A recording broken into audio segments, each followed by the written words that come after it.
Assalamualaikum warahmatullahi wabarakatuh. Perkenalkan, nama saya Anissa Fifah Kurniati. Dan ini teman saya, ada Sari Istiqomah dan Nuramila Husna yang ikut membantu untuk mempresentasikan tentang statistika. Oh iya, teman-teman pasti udah pada tahu kan statistika itu apa gitu, dan membahas tentang apa gitu. Statistika kan udah nggak asing lagi ya di kepala kita, karena dulu waktu kelas 9 SMPN itu kita pernah belajar tentang pengolahan data. Itu tentang statistika. Nah, kali ini statistika yang akan kita bahas itu tentang mean, modus, dan median. Nah, kali ini saya akan membahas tentang mean. Mean itu apa sih? Mean itu rata-rata. Nah, mean itu digunakan untuk mencari rata-rata hitung dari suatu data. Nah, data ini terbagi menjadi dua. Ada data tunggal dan data berkelompok. Mean di data tunggal itu punya rumus sendiri, dan mean di data berkelompok pun punya rumus sendiri. Mean ini biasanya dilambangkan dengan X, ada garisnya di atas. Nah, X yang ada garisnya di atas ini biasanya dibacanya bar. Nah, rumus mean dari data tunggal ini, bar sama dengan sigma I1 sama per N, dimana sigma I1 nya ini jumlah dari semua data, dan N nya ini banyaknya data ada berapa gitu. Kita langsung lanjut ke contoh aja ya. Di sini ada contoh untuk mean data tunggal. Hitunglah rataan dari data 7, 5, 9, 4, 8, 6, 10, 7. Nah, cara penyelesaiannya, yang pertama kita harus tahu rumus mean dari data tunggal, yaitu bar sama dengan sigma I1 per N. Nah, sigma I1 ini kan tadi jumlah dari seluruh data ya kan, berarti kita jumlahin semua nih datanya. 7 ditambah 5 ditambah 9 ditambah 4 ditambah 8 ditambah 6 ditambah 10 ditambah 7 per N. N ini totalnya ada berapa? Bukan total tapi banyaknya data. Banyaknya data di sini ada 8 ya kan? Ya udah, berarti jumlah yang tadi itu hasilnya 56 per 8. 56 dibagi 8 sama dengan 7. Jadi rataan dari 7, 5, 9, 4, 8, 6, 10, 7 adalah 7. Selanjutnya kita ke mean data kelompok.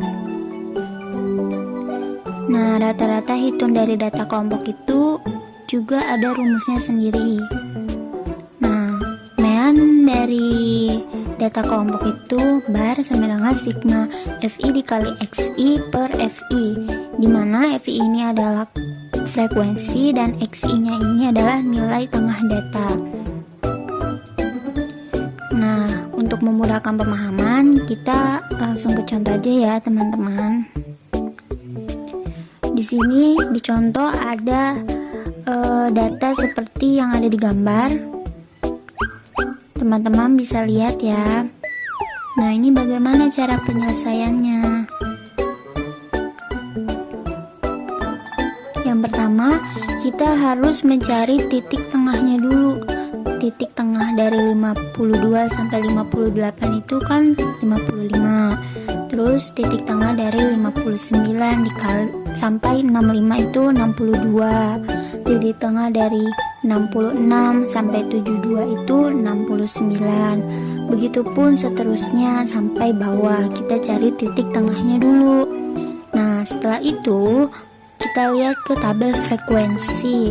Tabel frekuensi ini kan sudah ada di contohnya langsung ya kan. Nah, frekuensinya ini kita totalin atau kita jumlah, jadinya 50. Selanjutnya kita lihat ke tabel FIXI, dimana frekuensi dikali titik tengah. 55 dikali 2 yaitu 110. 62 dikali 6 yaitu 372. 69 dikali 7 483. Begitupun sampai bawah. Setelah dihitung, kita totalin, kita jumlah semuanya FIXI nya. didapat 3.835. Nah, setelah itu kita masukin rumus dari mean data kelompok ini. Ya kan semuanya sudah diketahui kan, sigma FI/XI-nya itu 3.835, terus FI-nya 50. Ya udah tinggal dibagi aja, 3.835 dibagi 50 sama dengan 76,7. Jadi rataannya adalah 76,7. Oke, mungkin itu aja yang bisa saya jelaskan kepada teman-teman tentang mean. Selanjutnya akan dibahas oleh Nuramila Husna.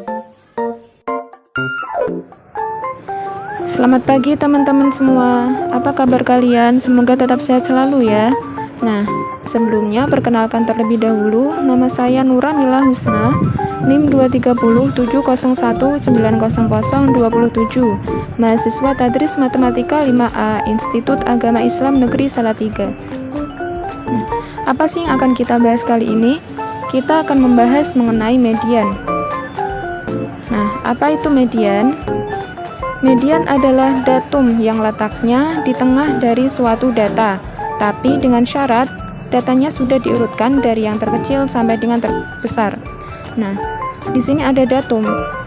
Ada yang tahu datum enggak? Nah, datum itu adalah, kalau data kan jamak, nah tunggalnya adalah datum. Nah, median ini adalah nilai tengah dari suatu data. Tapi ingat, syaratnya harus diurutkan terlebih dahulu dari yang terkecil sampai dengan terbesar.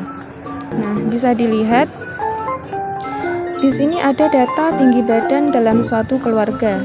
Nah, data berarti dia jamak. Di sini ada beberapa tinggi badan, ada 175, 150, 170, 167, dan 160.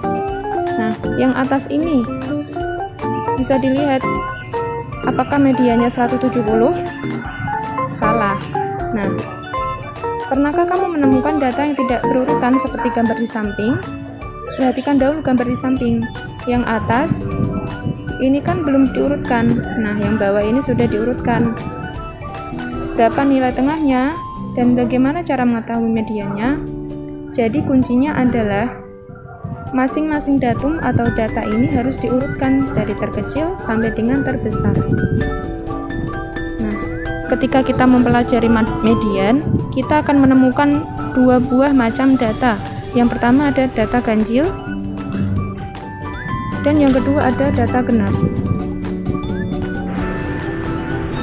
Selanjutnya, dari kedua data di atas atau di screen ini akan ada rumus yang berbeda dari masing-masing data ganjil dan data genap. Rumus data ganjil, ME atau median, sama dengan X setengah N plus 1. Nah, kalau data ganjil ini tinggal kita bagi dua, maka akan ketemu letak mediannya. Nah, yang data genap, yang kedua ini, ME atau median sama dengan XN per 2 plus XN per 2 plus 1 dibagi 2. Nah, kelihatannya susah, tapi mari kita praktikkan. Di sini ada contoh data ganjil.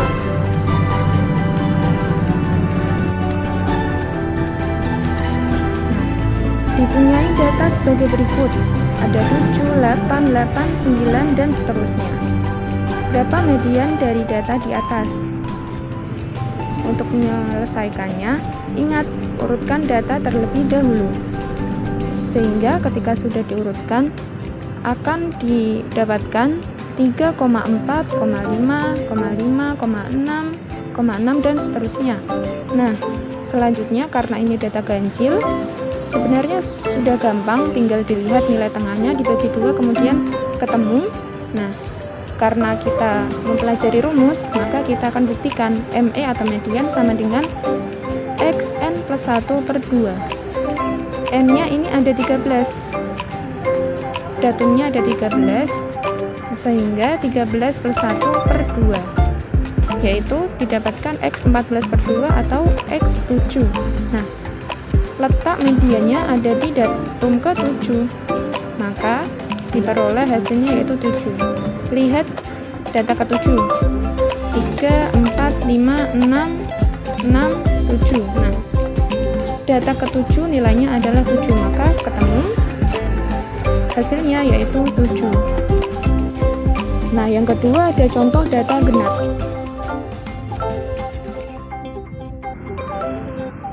Selanjutnya sama dengan data ganjil. Nah, itu harus diurutkan terlebih dahulu. Nah, karena di sini sudah urut, maka tinggal kita cari.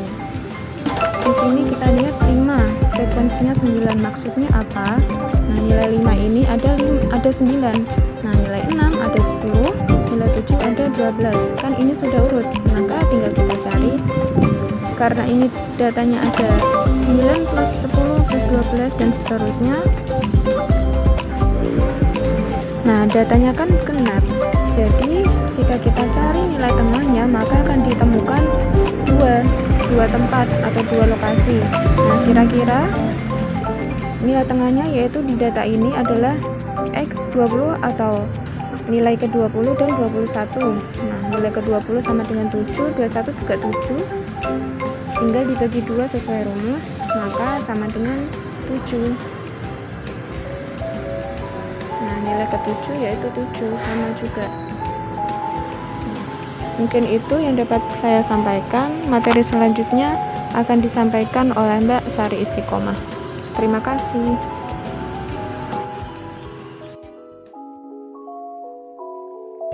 Selanjutnya kita akan membahas tentang modus. Modus sendiri terbagi menjadi dua, yaitu modus data tunggal dan modus data kelompok. Yang pertama yaitu modus data tunggal. Apa sih yang dimaksud dengan modus data tunggal? Modus data tunggal atau modus dari data sekumpulan data adalah bilangan yang paling banyak muncul atau frekuensi terbanyak. Langsung saja kita ke contoh soal data tunggal. Tentukan modus dari data berikut. Untuk mencari modus, kita harus mencari banyaknya muncul dari data terkecil hingga terbesar. Seperti pada data yang A, kita ketahui bahwa nilai terkecilnya yaitu 3.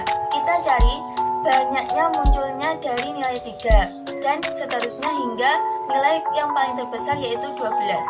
Dari data tersebut kita ketahui bahwa nilai 8 munculnya sebanyak 6 kali. Jadi modusnya yaitu 8. Untuk yang data kedua yaitu data B, kita ketahui bahwa modusnya ada 2 yaitu 3 dan 9. Karena 3 dan 9 munculnya sama yaitu sebanyak 5 kali. Untuk yang data yang ketiga yang C yaitu tidak mempunyai modus. Karena apa? Karena nilai munculnya mereka sama, semuanya 1. Jadi nggak ada yang nilainya terbesar sehingga tidak ada modus. Selanjutnya yaitu modus data kelompok. Untuk rumus modus data kelompok yaitu MO sama dengan TB plus P kali B1 per B1 plus B2. Untuk keterangannya, MO sama dengan modus, TB adalah tepi bawah, P adalah panjang kelas, B1 adalah selisih frekuensi kelas modus dengan frekuensi sebelumnya, B2 adalah selisih frekuensi kelas modus dengan frekuensi sesudahnya. Langsung saja kita ke contoh soal dari data berkelompok. Adapun contohnya yaitu tentukan modus dari data tinggi badan siswa SMA berikut. Dari data tersebut, kita bisa mengetahui kelas modusnya terletak pada kelas keempat dalam interval 160 sampai 164. Kenapa? Karena frekuensinya berupa 12 yang merupakan paling banyak dari data tersebut. Kemudian kita cari tepi bawahnya. Tepi bawahnya kita ambil dari kelas interval nomor 4 yaitu 160 diambil 0,5 sama dengan 159,5. Kemudian kita cari panjang kelasnya. Panjang kelasnya kita bisa hitung dari 160, 161, 162, 163 hingga 164. Jadi panjang kelasnya ada 5. Kemudian kita cari B1. B1 kita ambil dari 12 dikurangi 6. 6 kan itu frekuensi sebelumnya. Jadi 12 dikurangi 6 sama dengan Kemudian B2-nya yaitu 12 kurangi 4. 4 kan nilai setelahnya dari itu frekuensi kelas modusnya. Jadi 12 dikurangi 4 sama dengan 8. Kemudian kita masukkan rumusnya. MO sama dengan TB plus P dikali B1 per B1 plus B2. Kita masukkan TB-nya 159,5 plus panjangnya yaitu 5 dikali B1-nya 6 per B1 plus B2-nya 6 plus 8. Jadi 159,5 ditambah 30 per 14 sama dengan 161,64. Jadi modusnya adalah 161,64. Adapun pengaplikasian statistika dalam kehidupan sehari-hari bisa berupa perhitungan laba, rugi, jumlah uang yang diperlukan dalam belanja bulanan dalam rumah tangga. Bisa berupa juga dalam perhitungan indeks prestasi mahasiswa. Selanjutnya, teman-teman bisa mengerjakan latihan soal berikut untuk memahami materi yang telah kami sampaikan. Mungkin itu saja yang dapat kami sampaikan. Kurang lebihnya mohon maaf. Wabillahi taufiq wal hidayah. Wassalamualaikum warahmatullahi wabarakatuh.